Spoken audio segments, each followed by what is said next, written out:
சின்ன மருமகள்ல அடுத்து என்ன நடக்க போகுது அப்படின்னு பார்த்தீங்கன்னா, இங்க அப்பத்தா வந்து தமிழையும் சேதுவையும் சேர்த்து வைக்கணும் அப்படின்னு அவங்க செத்து போன மாதிரி போட்ட டிராமால அப்பத்தா மாட்டிக்கிட்டாங்க. அந்த லெட்டரை பார்த்துட்டு தமிழையும் சேதுவையும் சேர்த்து வைக்கணும் அப்படின்னு சொல்லும்போது இங்க சேது ஒத்துக்கிறவே மாட்டின்ட்டாரு. என்ன சேது இப்படி சொல்ற அப்படின்னு சொல்லிட்டு சேதுவை சம்மதிக்க வைக்கிறதுக்காக எல்லாரும் பேசிக்கிட்டு இருக்காங்க. அப்புறம் சேதுவும் ஒரு கட்டத்தில் ஒத்துக்கிற மாதிரி போகும்போது அப்பத்தா உணர்ச்சி வசப்பட்டு அந்த அவங்க வேஷத்தை மறைஞ்சு எந்திரிச்சிடுறாங்க.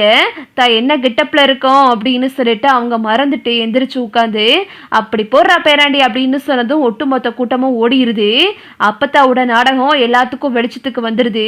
இந்த சாவித்திரி வந்து அப்பவே எனக்கு சந்தேகம் இருந்துச்சு, நீ அப்பப்ப கருப்பு கிட்ட பேசிக்கிட்டு இருக்கும் போது நாங்க நினைச்சோம் இந்த மாதிரி வேலையெல்லாம் பண்ணுவேன்னு சொல்லிட்டு, ஏமா இப்படி பண்ற, உனக்கு கொஞ்சமாவது அறிவு இருக்கா அப்படின்னு இந்த சாவித்திரி வந்து அப்பத்தாவை பிடிச்சி திட்டிக்கிட்டு இருக்கு. இங்க ராஜாங்கமும் அப்பத்தா கிட்ட கோவமா பேசிடுறாரு. என்னம்மா நினைச்சுக்கிட்டு இருக்க, இங்க ஒட்டுமொத்த ஊரே வந்து நிக்குது, நாளைக்கு எப்படிம்மா என்னால வெளியே தலை காட்ட முடியும், நீ பாட்டுல செத்துட்டேன்னு சொல்லிட்டு ஊர் முழுக்க சொல்லி வச்சு எல்லாருமே வந்துட்டாங்க, நீ என்னடானா இப்படி எந்திரிச்சு உட்காந்து எங்களோட மான மரியாதை எல்லாமே போச்சு ஒன்னால அப்படின்னு ராஜாங்க ஒரு பக்கம் அப்பத்தா கிட்ட கோவமா பேசுறாரு. சரி எல்லாரும் போங்க அப்படின்னு சொல்லிட்டு ராஜாங்க அங்க இருந்து போயிடுறாரு. இங்க சேது வந்துட்டு, கிளவி பெரிய மனசி ஆயிட்டேன்னு தான் பேரு, கொஞ்சம் கூட உனக்கு எதுவுமே தெரியல பாரு, இப்படி செத்து போயிட்டேன்னு சொல்லி நாடகமாடி ஊரையே கூட்டி எல்லாரையும் என்ன பாடுபடுத்தி வச்சிருக்க, நீ இப்படி செத்தாப்புல நான் அவளோட சேர்ந்து வாழ்வேன்னு நினைச்சியா, அது நடக்கவே நடக்காது, அவ யாரோ நான் யாரோ அப்படின்னு சொல்லிட்டு சேது வந்துட்டு அங்கிருந்து போயிடுறாரு. இங்கிட்டு தமிழும் வர்றாங்க. அம்மாச்சி ஏன் அம்மாச்சி இந்த மாதிரிலாம் பண்ணுறீங்க, நான் உங்களுக்கு ஏதோ ஆயிருச்சுன்னு சொல்லிட்டு எவ்வளோ பயந்து போயிட்டோம், இப்படிலாம் பண்ணாதீங்க அம்மாச்சி அப்படின்னு தமிழும் சொல்கிறாங்க. அடியே நான் என்னடி தப்பு பண்ணிட்டேன், நீயும் என் பேரனும் சேர்ந்து வாழணும்னு ஆசைப்பட்டேன், அது தப்பாடி, உன் மேலே அவன் அம்பிட்டு பிரிய வச்சிருக்கான், அப்படி ஒருத்தருக்கு ஒருத்தர் பாசத்தை வச்சுக்கிட்டு இப்படி ரெண்டு பேரும் எதிரும் புதிருமா இருக்கும்போது நான் ஏதாவது பண்ணி உங்கள் ரெண்டு பேரையும் சேர்த்து வைக்கலான்னு தாண்டி நான் இப்படி பண்ணேன் அப்படின்னு அப்பத்தா சொல்லவும், சரிங்க அம்மாச்சி ஆனால் இனிமே இந்த மாதிரிலாம் பண்ணாதீங்க அப்படின்னு தமிழும் சொல்லிட்டு அங்கேருந்து போயிடுறாங்க. அப்புறம் பார்த்தா தமிழ் வந்துட்டு காலேஜுக்கு கிளம்புறாங்க. சரி நடந்தது நடந்து போச்சு, நம்ம வேலையை பார்ப்போம் அப்படின்னு சொல்லிட்டு தமிழ் வந்துட்டு வேகமாக அவங்க பேகெல்லாம் எடுத்துக்கிட்டு வேலைக்கு கிளம்பிட்டு போகிறாங்க. தமிழ் வந்து பஸ்ஸு பிடிச்சி போய்கிட்டு இருக்காங்க.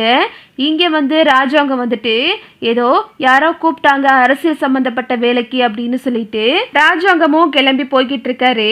தமிழ் ரொம்பவே கஷ்டப்பட்டு பஸ்ஸில் ஏறி போகிறத ராஜாங்க பார்க்குறாரு.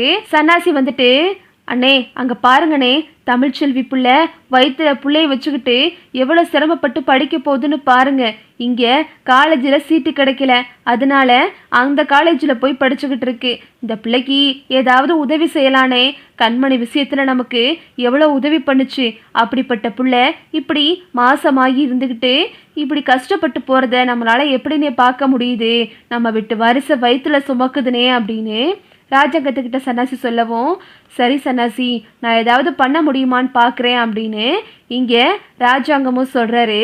அப்புறம் பார்த்தா தமிழ் வந்துட்டு வேலைக்கு போகிறாங்க.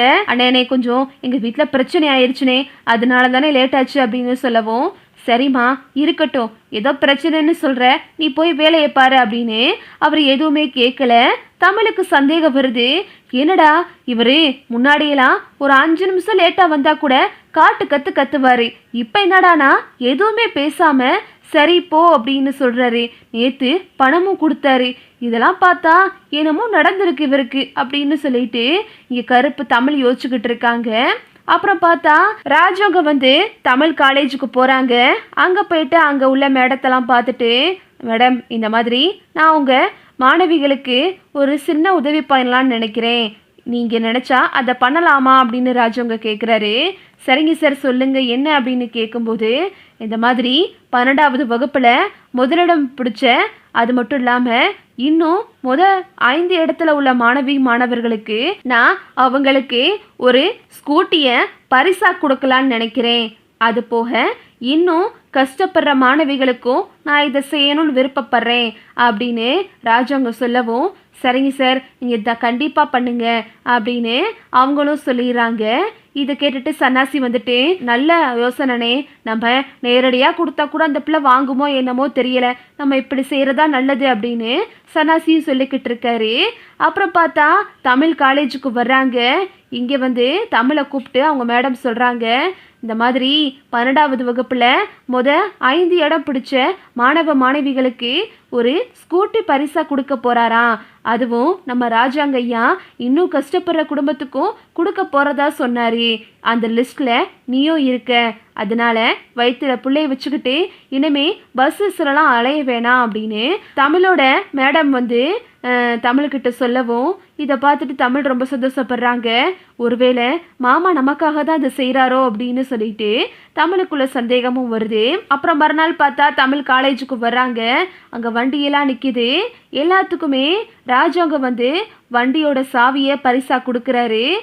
வண்டியோட சாவியை கொடுத்து, நீங்கள் நல்லா படிக்கணும், இனிமே இந்த கஷ்டத்தெல்லாம் தெரிஞ்சு நல்லபடியாக படிக்கணும் அப்படின்னு சொல்லிட்டு ஒவ்வொரு மாணவிகளுக்கும் அறிவுரை சொல்லி அந்த சாவியை கொடுத்து எல்லாத்துக்குமே வாழ்த்துக்கள் சொல்கிறாரு.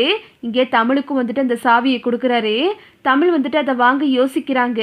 அப்புறம் அந்த மேடம் சொல்கிறாங்க, நீ இந்த காலேஜோட ஸ்டூடெண்ட்டாக இதை வாங்கிக்க அப்படின்னு அவங்களும் சொல்லவும், சரிங்க மேடம் அப்படின்னு சொல்லிட்டு தமிழும் ஒத்துக்கிட்டு ராஜாங்க கொடுத்த அந்த ஸ்கூட்டியை பரிசா தமிழ் வாங்கிக்கிறாங்க. இதை வந்து அங்கேருந்து சேது பார்க்குறாரு. நம்ம அப்பா தமிழ்ச்செல்விக்காக தான் இந்த விஷயத்த பண்ணியிருக்காரு அப்படின்னு சொல்லிட்டு சேதுவும் ரொம்பவே சந்தோஷப்படுறாரு. அப்புறம் ராஜாங்கம் சேது சன்னாசி எல்லாரும் வண்டியில் வந்துக்கிட்டு இருக்கும்போது சேது வந்துட்டு ராஜாங்கத்துக்கிட்ட சொல்கிறாங்க, அப்பா ரொம்ப நன்றிப்பா அப்படின்னு சொல்லும்போது, ஏயா எனக்கு எதுக்கு நன்றி சொல்கிற அப்படின்னு ராஜாங்க கேட்குறாரு. அப்பா, அந்த தமிழ்ச்செல்வி ரொம்ப சிரமப்பட்டுக்கிட்டு இருந்தாப்பா, காலேஜுக்கு போகிறதுக்கு, வேலைக்கும் போகிறா, படிக்கவும் செய்கிறா. அதனால தான் நான் வந்து இந்த மாதிரி ஏதாவது பண்ணணும்னு நினச்சேன்.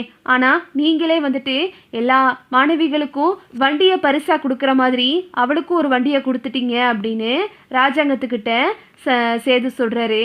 அதெல்லாம் இருக்கட்டும் சேது, நீயே அந்த பிள்ளைக்கு உதவி செய்யணும்னு நினச்ச அப்படின்னு ராஜாங்க கேட்குறாரு. அது வந்துப்பா, இந்த மாதிரி நம்ம கண்மணி கல்யாணத்தில் அந்த பிள்ளை பெரிய விஷயத்த பண்ணிட்டா, அதனால அவளுக்கு ஏதாவது பண்ணணும்னு நினச்சேன். நேற்று ரொம்ப கால் வலிக்குதுன்னு வேற ரொம்ப சிரமப்பட்டுக்கிட்டு இருந்தா, எனக்கு மனசு கேட்கலப்பா அப்படின்னு சேது சொல்லவும், இதுதாயா ஒரு பொண்டாட்டிக்கும் புருஷனுக்கும் உள்ள அந்யோன்யம்ங்கிறது. 2 பேத்துக்கும் எவ்வளோ அந்யோன்யம் இருந்தால் நீ அந்த பிள்ளைக்காக யோசிப்ப. அதனால உன்னோட வரட்டு கௌரவம் பிடிவாதத்தெல்லாம் விட்டுட்டு நீ அந்த பிள்ளை கூட சேர்ந்து வாழ்கிற வழியை பாரு அப்படின்னு ராஜாங்கமே சேதுக்கிட்ட சொல்கிறாரு.